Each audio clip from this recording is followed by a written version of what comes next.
When a case goes cold and is put aside to make room for more urgent investigations, many assume that it will never be solved. That isn't always true though. These cases were reopened for a variety of reasons, years or even decades after the crimes occurred, and thanks to the help of law enforcement, online sleuths, new technology, or determined loved ones, they were finally solved. Number 5. Bonnie Haim was a young mother from Florida who mysteriously vanished in 1993. She and her husband had been experiencing marital problems for several years. They fought often, and Michael Haim, her husband, allegedly became violent on more than one occasion. Bonnie began plotting to leave her marriage and take her child. After Mike found her secret bank account, Bonnie started giving money to her friends for her departure. She planned to leave at the end of January, but sadly she never got to make her escape. On January 7, 1993, Bonnie failed to show up at work. Mike later told police that he and his wife got into an argument the night before and Bonnie left the house around 11 p.m. According to Mike and his mother, who had come to the house to watch the child, Mike drove around town for 45 minutes in search of Bonnie. He then returned home and went to bed, failing to call police the following morning.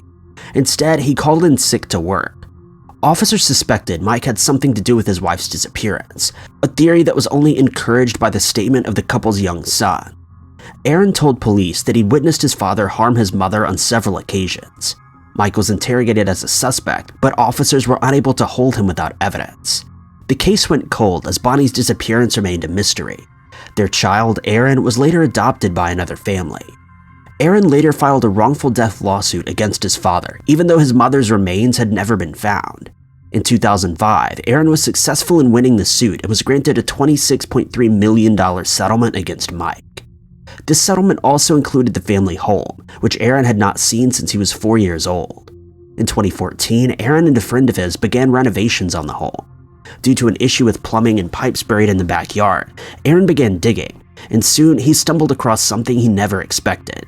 A human skull was buried just a few feet underground. He was shocked, but at the same time immediately knew that the remains belonged to his mother. Investigators and forensic teams showed up and began testing the remains. Within a few weeks, it was confirmed that Aaron had found his mother in his backyard. Evidence found with the body was enough to charge and convict Mike.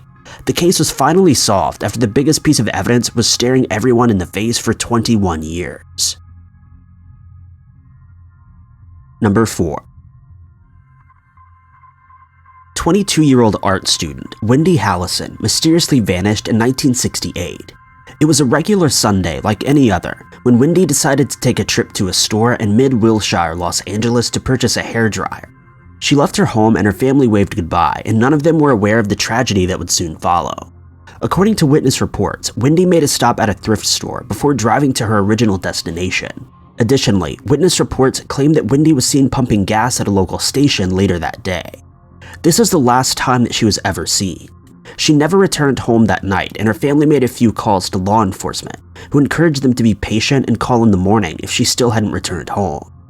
However, her family would never be able to make that second call because in the early morning hours, Wendy's body was found. She'd been stuffed into the trunk of her own car, which was parked on the side of the road just a few blocks from the gas station she was last seen at. Over the next few months, detectives found significant evidence at the scene which they hope would lead them in the right direction.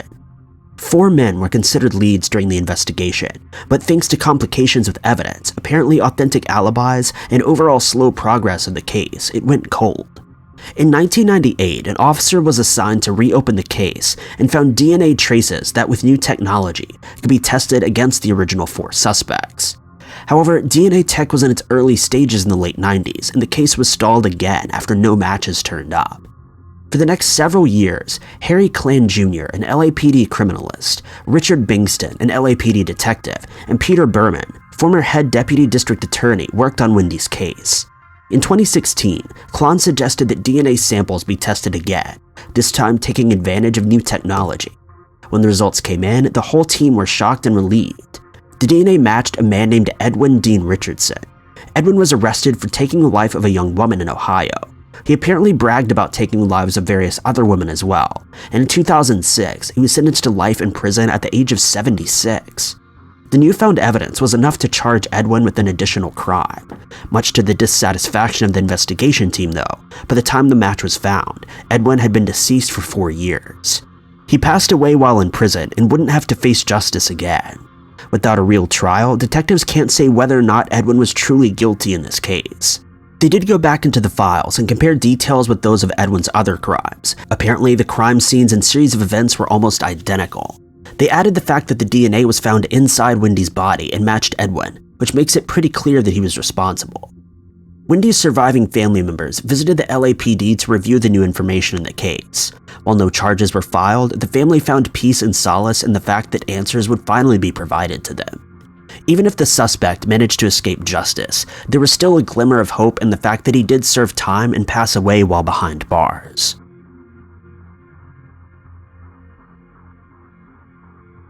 In the case of an 84-year-old woman named Angela, a San Diego resident, very little information about her personal life is available. The horrific conditions of her passing, though, are abundant. Angela's daughter, Hetty, called her mother every single day, sometimes multiple times a day, just to check in on her.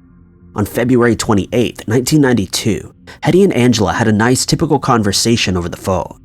The next morning, Hetty tried to call her mother several times. Although it was unlikely for her to sleep in so late, Hetty hoped that this was the case.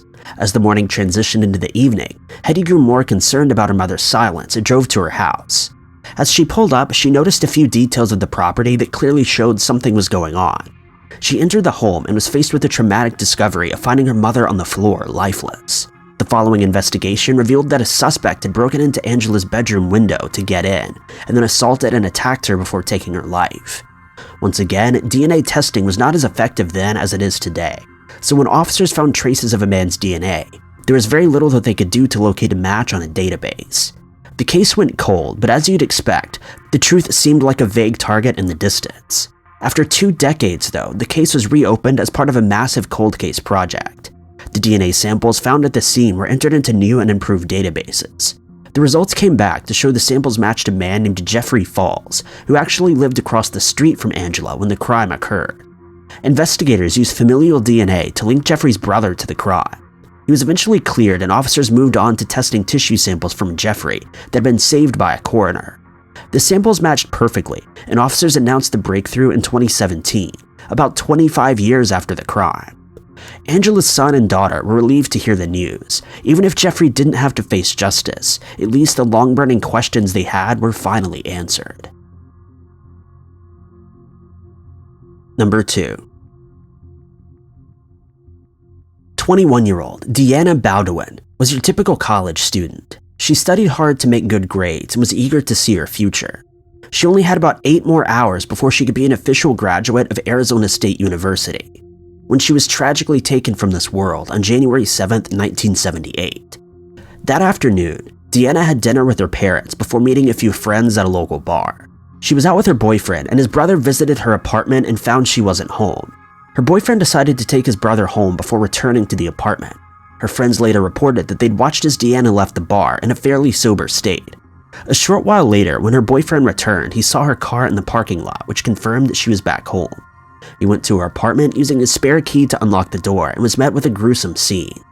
Deanna was lying on her bed with a macabre belt tightened around her neck and a red mess covering the mattress. Her boyfriend removed the belt and performed CPR, but it was far too late. His next move was to call police, and the case hardly progressed and was categorized as yet another cold case. In 2001, 23 years after silence, a breakthrough in Deanna's case was unveiled. A local police department detective named Tom finally picked up on the case in May of that year, mostly out of curiosity. He went straight to work, though, and sent DNA samples to a new and improved DNA database. The match linked Clarence Wayne Dixon to the crime. Clarence lived across the street from Deanna when she was attacked, a fact that offered even more evidence. Clarence was in prison at the time of this discovery for an assault that had taken place in 1986.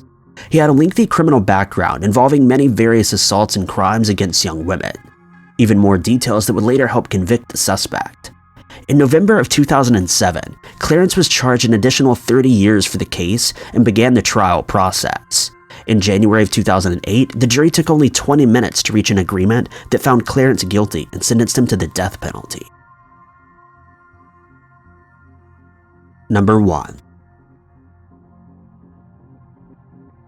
The life of 29-year-old California resident Sherri Rasmussen was tragically taken on February 24, 1986. Sherri had just married her husband, Ron Rutan, 3 months before her demise. The couple had decent careers, a nice home, and a healthy relationship, which made the entire situation even more heartbreaking. On that day, John went to work as usual, and his wife told him that she was due to give a motivational speak to her co-workers as part of her managerial duties. She informed him that she might call in sick to avoid the speech, to which her husband agreed. Around 9:45 a.m., according to later witness reports, a few neighbors noticed the garage door of John and Sherri's home was wide open, and no car was inside. Around the same time, John was trying desperately to get a hold of his wife. His calls went unanswered, and even the machine didn't pick up. He called Sherri's job and was informed that she had in fact called in sick earlier that day. Around noon, 2 gardeners came to the neighbor's house and gave them a purse which they confirmed belonged to Sherri. John finally returned home to find that his wife's B&W was not in the garage. The door was wide open and broken glass covered the driveway. When he walked into his home, he found Sherri lying on the floor lifeless.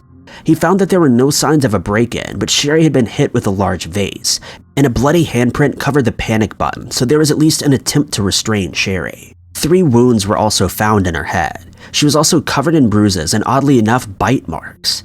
Investigators instantly determined that Sherri was the victim of a burglary gone wrong. They theorized that she left for work and returned home shortly after to find the thieves stealing from her home. As a result, she was attacked and her car was taken as a getaway vehicle. The bite marks did confuse detectives though. Women are more likely to bite their opponents during an attack, while burglaries are more commonly committed by men. Sherri had apparently previously told her parents about a woman named Stephanie Lazarus. Stephanie, the ex-girlfriend of Sherri's husband, had allegedly been harassing the couple and trying to force herself between them to ruin their marriage. One time, Stephanie went as far as ambushing Sherri at work while she was in her office. Stephanie was filled with rage and looking to start a fight. Other friends of the couple confirmed these details by explaining the tension between the couple and Stephanie. In 2005, DNA from Sherri's bite marks proved to be that of a female. Investigators took a closer look at Stephanie this time. They found that her career as a cop had blossomed since the crime. She was an important detail because whoever committed the crime had an in-depth understanding of destroying evidence and how to set up a crime scene for a burglary. A sting operation was organized in which detectives collected a DNA sample from a discarded cup belonging to Stephanie. The results showed a match and Stephanie was later put on trial. Sherri's family had complained that the original team of investigators were irresponsible by not looking further into investigating Stephanie as a suspect, but they were still happy to hear that justice would finally be served. Thank you guys so much for watching. If you enjoyed this narration, maybe consider checking out my personal channel at youtube.com/ty_knots. But also don't forget to hit that like button, subscribe, and notification bell to keep up to date with our latest videos.